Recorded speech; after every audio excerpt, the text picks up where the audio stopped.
உங்கள் அனைவருக்கும் காலை வணக்கம். எப்படி இருக்கீங்க நான் கேட்க மாட்டேன். எனக்கு கண்டிப்பாக கடந்த 10 வருடங்களாக திராவிட முன்னேற்ற கழக ஆட்சியில நீங்க நல்லா இருக்க மாட்டீங்கன்னு எனக்கு நல்லா தெரியும். வருவதற்கு கொஞ்சம் லேட் ஆயிடுச்சு. நீங்க ரொம்ப நேரமா காத்துட்டு இருக்கீங்க. ஆனா அதுக்கும் காரணம் திராவிட முன்னேற்ற கழகம் தான். ஏன்னா மதுரையில இருக்கிற டிராபிக் இருக்கு பாருங்க, ஒரு போக்குவரத்து கூட அவங்களால சரிப்படுத்த முடியலன்னா ஒரு இடத்துக்கு போறதுக்கு வர்றதுக்கு எவ்வளவு நேரம்? ஒரு எமர்ஜென்சினா நீங்க என்ன பண்ணுவீங்க? அவ்வளோ பிரச்சனைகள் இருக்கும் போது கடந்த 10 வருடங்களாக நீங்க தொடர்ந்து ஒருத்தருக்கு, அதுக்கு முன்னாடி அவர் தானே இருந்தாரு, 10 வருஷமா நீங்க ஒருத்தர் இங்க இருக்காருல்ல, நீங்க அதான் சொல்றேன், நீங்க அவங்களை பாக்கணும்னா முடியாது. பெரிய கேட்டா வச்சிருக்காராம், அதை தாண்டி யாருமே உள்ள போக முடியாது. உங்களுக்கு ஒரு பிரச்சனைனா உங்களை பாக்குறதுக்கு அவர் தேடி வர மாட்டாரு. ஆனா உங்க முன்னாடி உங்க வீட்டில் ஒருத்தனாக இருக்கிற உங்க சகோதரனா, உங்க மகனா, உங்க கூட பிறந்தவரா நீங்க பார்த்துட்டு, உங்க நண்பனா நீங்க பார்த்தாலும், உங்க தம்பி பார்த்தாலும், எப்படி வேணாலும் அவர் பாருங்க, எல்லா வகையிலையும் உங்களுக்கு நல்லது செய்வாரு. அது மட்டும் தான் என்னால உறுதியா சொல்ல முடியும். ஏன்னா 30 வருடமாக அவர் கூட குடும்பம் நடத்திட்டு இருக்க ஒரு நல்ல கணவராக அவர் இருக்கிறாரு. ஒரு அருமையான தகப்பனா இருக்கிறாரு. 95 வயதுல ஒரு அம்மாவுக்கு நல்ல மகனாக இருக்கிறாரு. வீட்டிலே ஒரு சிறந்த மனிதராக இருக்கும் போது உங்களை மாதிரி மக்களுக்கு நல்லது செய்யணும்னா ஒரு நல்ல எண்ணம் நிச்சயமாக அவருக்கு இருக்கு, செய்வாரு.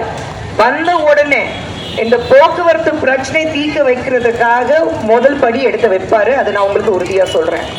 நீங்க உங்க எம்எல்ஏ சுந்தர் அவர்களை நீங்க எம்எல்ஏ தேர்ந்தெடுத்தீங்கன்னா நீங்க அவர் பார்க்கணும்னா 10 நிமிடத்துல அவர் போய் பார்க்கலாம். அவர் உங்களை நேரடியாக வந்து பார்ப்பாரு. நான் உங்ககிட்டே சொல்றேன், ஒரு பிரச்சனைனா முதல் ஆளா உங்க வீட்டுல வந்து நிக்கிறவர் அவர் தான் இருப்பாரு. வந்து பல விஷயங்கள் சொல்லுவாரு. அவர் தான் சென்னையில இருக்காரு. எங்கெங்க சென்னையில இருக்காரு? மதுரை வீடு மாத்திட்டு இங்கதானே இருக்கிறாரு. அவங்களுக்கு புரிய மாட்டேங்குது. அவருடைய பூர்வீகம் பழனிங்க, முருகர் பக்தருங்க, பக்கத்துல தான் இருக்காரு. அது தெரியாம பேசிட்டு இருக்காரு. சோ எல்லாமே வந்து உங்களுக்காக செய்யறதுக்கு சுந்தர் சார் இருக்காரு. இப்ப நான் கேக்குறேன், போக்குவரத்து பிரச்சனை இருக்கு, ஆனா வரி உங்களுக்கு வீட்டுடைய வரி இருக்கட்டும், இல்ல இந்த ஏரியால எல்லாமே வந்து தொழிலாளர்கள், உங்களுக்கு சிறு தொழிலாளிகள் எவ்வளவு பாதிக்கப்பட்டிருக்காரு. கமர்ஷியல் டாக்ஸ் இருக்கட்டும், வீட்டு வரிகள் இருக்கட்டும், 300% ஏற்றிருக்காங்க. 1%, 10%, ஒரு 12% கிடையாது, 300% உங்களுக்கு வரிகள் ஏற்றிருக்காங்க. நீங்க வந்து நம்ம வீட்லயே இருக்கும் போது எப்படிதான் நம்மளால பாத்துக்க முடியும்? வீடு பாக்குறதா? எவ்வளவுதான் சம்பாதிக்கிறீங்க? இவங்க மட்டும் சம்பாதிச்சுட்டு போயிடுவாங்க. ஏன் உங்களுக்கு எல்லாருக்கும் தெரியும், உங்களுக்கு இந்த முனிசிபல் கார்பரேஷன்ல கண்ணுக்கு தெரிஞ்ச 200 கோடி ஊழல். கார்பரேஷன்ல கண்ணுக்கு தெரிஞ்ச அந்த 200 கோடி உங்களுக்கு ஊழல் வந்து ஏதோ ஒரு மேல ஓட்டமா இப்படி எட்டி பார்த்தா ஒரு மேல ஓட்டமா தூரத்துல இருந்து தெரியும் பாருங்க, அந்த மாதிரி. ஆனா ஆழமா கீழே போனீங்கன்னா எத்தனை கோடி யாரால மறக்க முடியுமா? பிடிஆர் அவர்கள் வந்து நீங்க 2 முறை தேர்ந்தெடுப்பீங்க. ஒரு வீடியோ இருக்கு, 30,000 கோடி எங்க வைக்கிறதுன்னு அவர் கேட்கிறாரு. இது வாய்க்கு வந்து அவங்க சொல்றது. நமக்கு தெரியாம எவ்வளவு இருக்கு. நீங்க கஷ்டப்பட்டு நீங்க சம்பாதிச்ச பணத்தை அவங்க வாங்கிட்டு எலெக்ஷன் நேரத்துல உங்களுக்கு திருப்பி கொடுக்குறேங்கிறாங்க. ஆனா சுந்தர் அவர்கள் அப்படி கிடையாது. சொந்த காலில் நின்று கஷ்டப்பட்டு உழைச்சு சொந்தமா சம்பாதிச்ச பணம் தான் உங்களுக்காக கொண்டு வந்து இறக்கி நான் வேலை செய்யறதுக்கு தயாராக இருக்கிறேன்னு சொல்றாரு. உங்க பணத்தை நீங்க பாதுகாக்கணும், உங்க பணத்தை நாங்க பாதுகாத்து உங்களுக்கு கொடுக்கணும். உங்ககிட்ட இருந்து ஊழல் பண்ணிட்டு நம்ம வாங்க கூடாது. திமுக ஆட்சியில வெறும் ஊழல் ஊழல் ஊழல், கரப்ஷன் கரப்ஷன் கரப்ஷன். மழை வந்தா தண்ணி தேங்கி நிக்குதா இல்லையா? தண்ணி அவ்வளவு தேங்கி நிக்குது. ஏன் இது கூட உங்களால பண்ண முடியாதா? ஒரு ட்ரைனேஜ் சிஸ்டம் பண்ண முடியாதா? தண்ணி மழை காலத்துல ட்ரைனேஜ் குள்ள மேல வந்த எல்லாமே நீங்க அதே ட்ரைனேஜ்ல நீங்க சாக்கடையில நடந்து போறீங்க.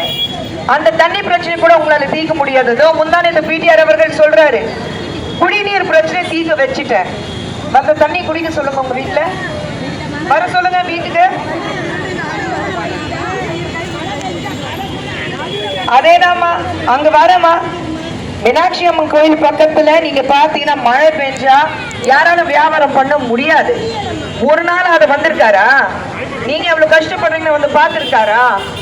யாருமே வரல. அவங்க வீட்ல இருந்து வரல, கட்சியில இருந்து வரல. யாரு தேர்ந்தெடுத்துட்டீங்க? நீங்க வந்து அசெம்பிளிக்கு அமைச்சிருக்கீங்க, அங்கிருந்து யாரும் வரல. 10 வருடங்களாக இந்த இடத்துல ஒருத்தர் இருக்காருன்னா இந்த ஊரை, இந்த பகுதியில வாழ்ற மக்களுடைய வாழ்க்கை எப்படி மேம்படுத்திருக்கலாம்? கரெக்ட்மா நீங்க சொல்றது. அதனால சொல்றேன், இந்த தேர்தல் ஒரு நல்ல உங்களுக்கு ஒரு வாய்ப்பு கொடுத்திருக்கிறாரு கடவுள். அந்த மீனாட்சி அம்மனே உங்களுக்கு வாய்ப்பு கொடுத்திருக்கு. சுந்தர் அவர்கள் மாதிரி ஒரு நல்ல மனிதர் உங்க மத்தியில இருக்கிறாரு. வரும் 23ஆம் தேதி நீங்க வாக்களிக்கும் போது உங்களுடைய பிரச்சனைகளுக்கு ஒரு முற்றுப்புள்ளி வச்சுதான் ஆகணும். போதும், கஷ்டப்பட்டது போதும்.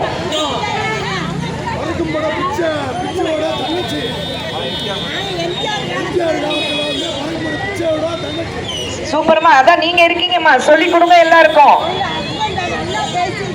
அவர் வந்து நீங்க வந்து புரட்சி தலைவன் கூட இருக்கிறீங்க, அந்த குடும்பத்தை சார்ந்தவங்க. உங்களுக்கு தெரியும், என் கணவர் வந்து மிகப்பெரிய புரட்சி தலைவர் ஃபேனு. அதை தாண்டி தான் எல்லாமே. அப்படி இருக்கும்போது எப்படி அம்மா ஜெயலலிதா அவர்கள் உங்களுக்காக கஷ்டப்பட்டாங்களோ, எப்படி புரட்சி தலைவர் அவர்கள் இருக்கும்போது உங்களுக்காக கஷ்டப்பட்டாரோ, எப்படி இப்போ நம்ம வந்து எடப்பாடியார்கள் உங்களுக்காக நடுவில் இருக்கும்போது 5 வருடங்கள் நீங்க நல்லா இருந்தீங்க, அப்போ கஷ்டப்பட்டாரோ, அதே மாதிரி அதிமுக ஆட்சியில் இருக்கும்போது நீங்க எப்படி வந்து உங்களுடைய வாழ்வாதாரம் எவ்வளவு நல்லா இருந்தது.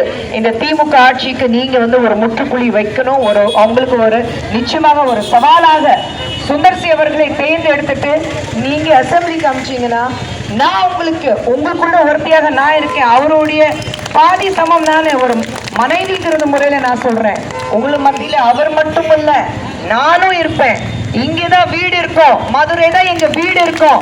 சென்னை, மதுரை இதுதான் வீடு. இங்க இருப்போம், உங்களுக்கு மத்தியிலே இருக்கோம். உங்க பிரச்சனைகள் தீர்க்க வைக்கிறதுக்காக அவரு நாங்க 2 பேரும் இங்க இருந்து உங்க பிரச்சனைகள் தீர்க்க வைக்கிறதுக்காக இங்க இருப்போம். வரும் 23ஆம் தேதி இரட்டைலை சின்னத்துல இருக்கிற என்னுடைய கணவர் சுந்தர்சி அவர்களுக்கு உங்களுடைய பொன்னான வாக்களித்து அவரை ஜெயிக்க வைங்க. உங்களுடைய பிரச்சனைகளுக்கு ஒரு முற்றுப்புள்ளி வைங்க. ஒரு நல்ல எதிர்காலம் உங்களுக்காக காத்துட்டு இருக்கு. உங்க எதிர்காலத்துக்காக உங்களுக்காக நீங்க வாக்களிங்க. சுந்தர்சி அவரை ஜெயிக்க வைங்க.